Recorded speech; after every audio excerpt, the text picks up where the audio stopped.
आप सभी का हमारे YouTube चैनल पर हार्दिक स्वागत है। इससे पहले के अध्याय को इतना प्यार देने के लिए आप सभी का हार्दिक आभार।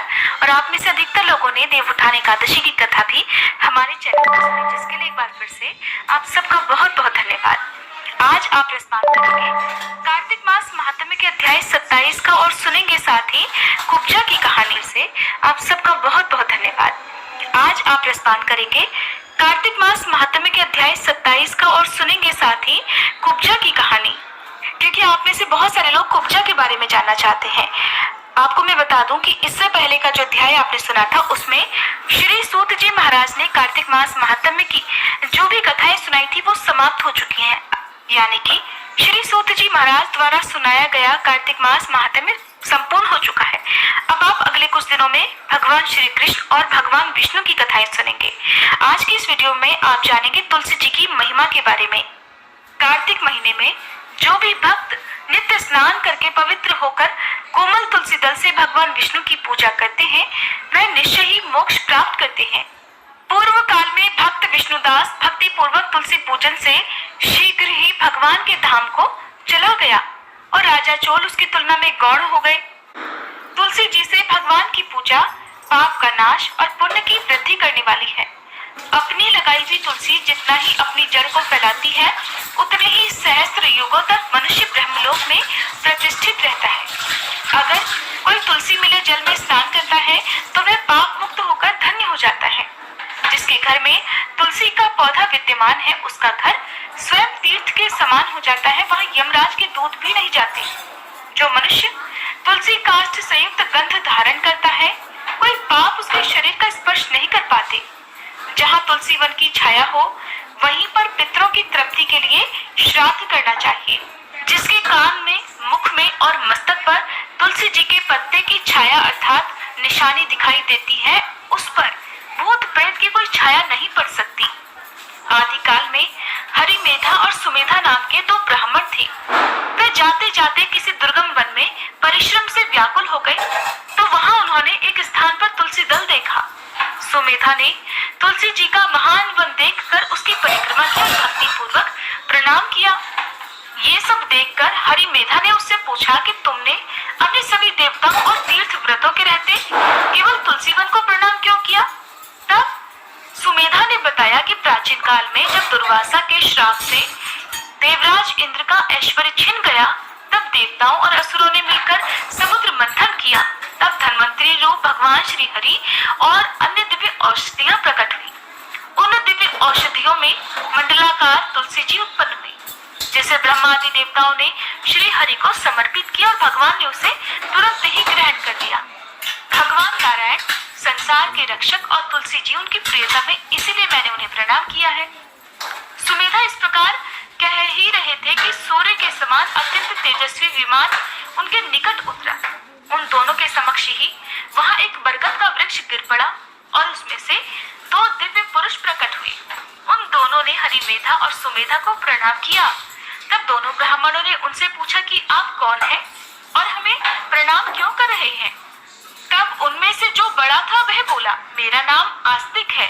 एक दिन मैं नंदन वन में क्रीड़ा करने गया था तो देवांगनाओं ने मेरे साथ इच्छानुसार विहार किया। उस समय उन युवतियों के हार के मोती टूटकर तपस्या करते हुए लोमश ऋषि पर गिर पड़े। ये देखकर मुनि को बहुत क्रोध आया। उन्होंने सोचा कि स्त्रियां तो परतंत्र होती हैं, अतः ये उनका अपराध नहीं, अवश्य ही दुराचारी आस्तिक ही श्राप के योग्य है। ऐसा सोचकर उन्होंने मुझे ही शाप दे डाला कि अरे तू ब्रह्म राक्षस होकर बरगद के पेड़ पर निवास कर। जब मैंने उनसे विनती करके उन्हें प्रसन्न किया तो उन्होंने शाप से मुक्ति की विधि सुनिश्चित कर दी और कहा कि जब तो किसी योग्य ब्राह्मण के मुख से तुलसी दल की महिमा सुनेगा तो तत्काल तुझे उत्तम मोक्ष की प्राप्ति हो जाएगी और तू श्राप से मुक्त हो जाएगा। इस प्रकार मुक्ति का शाप पाकर मैं चिरकाल से इस वट वृक्ष पर निवास करता था और आज दैववश आपके दर्शन से मुझे मुक्ति मिल गई। फिर वे दोनों श्रेष्ठ ब्राह्मण परस्पर पुण्यमयी तुलसी जी की प्रशंसा करते हुए तीर्थ यात्रा को चल दिए। इसलिए भगवान विष्णु को प्रसन्नता देने वाले इस कार्तिक मास में तुलसी जी की पूजा अवश्य ही करनी चाहिए। द्वापर युग का प्रारंभ कार्तिक शुक्ल नवमी को हुआ था, इसलिए कार्तिक शुक्ल नवमी से एकादशी तक मानव विधि विधान से तुलसी विवाह का उत्सव करे तो उसे सर्वश्रेष्ठ दान कन्यादान का फल प्राप्त हो। पूर्व काल में कनक की पुत्री किशोरी ने एकादशी के दिन संध्या के समय तुलसी जी की वैवाहिक विधि संपन्न की थी, इससे वह वैधव्य दोष से मुक्त हो गई थी। जानिए तुलसी जी के विवाह की विधि क्या है।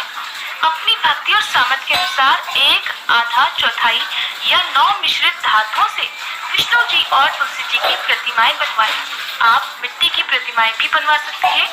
फिर तुलसी जी और भगवान विष्णु की प्रतिमा में प्राण प्रतिष्ठा करके स्तुति आदि के द्वारा भगवान को निद्रा से जगाएं। फिर पुरुष सूक्त से वह षोडशोपचार से पूजा करें।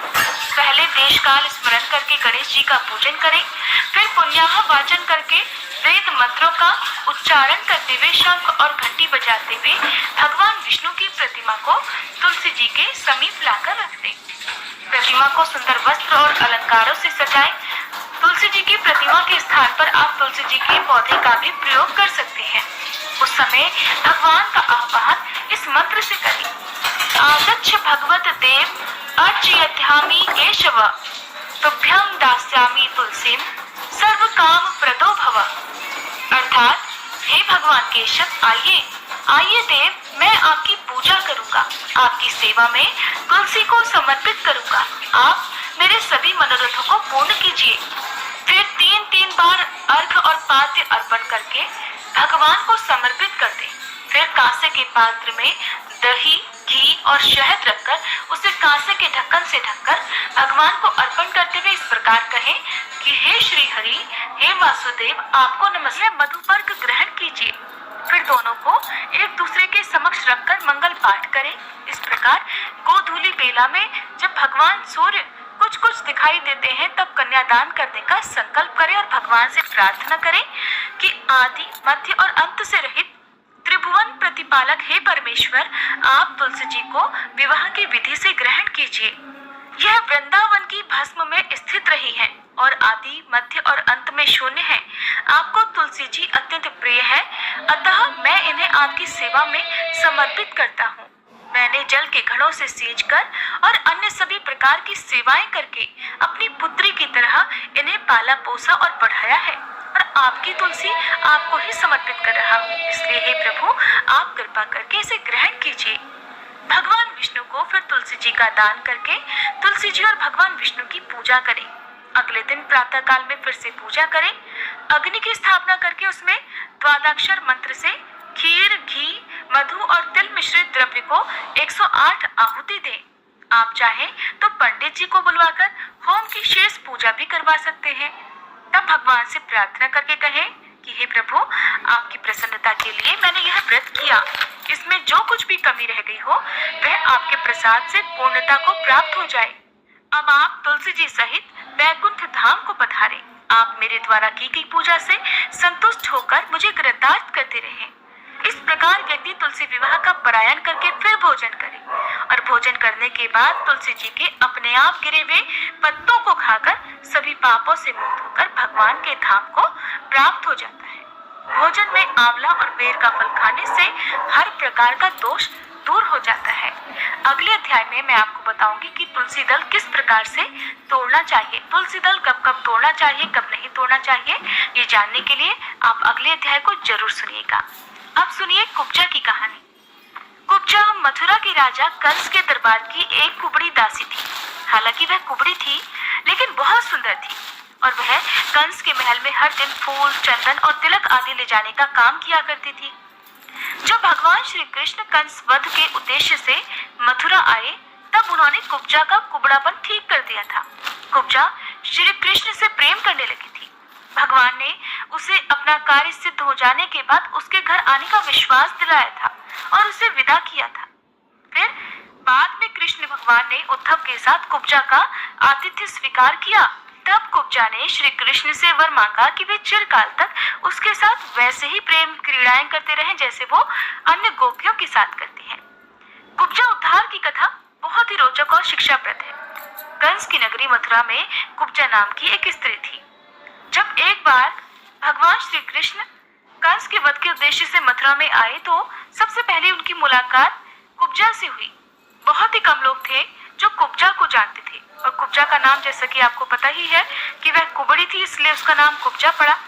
जैसे ही भगवान कृष्ण ने देखा कि उसके हाथ में चंदन, फूल और हार इत्यादि हैं और बड़े ही प्रसन्न मन से वह लेकर जा रही है, तब श्री कृष्ण ने कुब्जा से प्रश्न किया कि ये चंदन और हार फूल लेकर इतना इठलाते हुए तुम कहाँ जा रही हो और तुम हो कौन? तब कुब्जा ने कहा कि मैं कंस की दासी हूँ। कुबड़ी होने के कारण ही सब मुझे कुब्जा कहकर पुकारते हैं और अब तो मेरा नाम भी कुब्जा पड़ गया है। और मैं ये चंदन, फूल, हार लेकर हर दिन महाराज कंस के पास जाती हूँ और उन्हें ये सामग्री प्रदान करती हूँ और इसी से वो अपना श्रृंगार किया करते हैं। तब श्री कृष्ण ने कुब्जा से आग्रह किया कि तुम ये चंदन और हार मुझे दे दो, ये चंदन मुझे लगा दो, ये फूल हार हमें चढ़ा दो। कुब्जा ने तो साफ इनकार कर दिया, कहने लगी नहीं नहीं, ये तो केवल महाराज कंस के लिए है, मैं किसी दूसरे को ये नहीं दे सकती।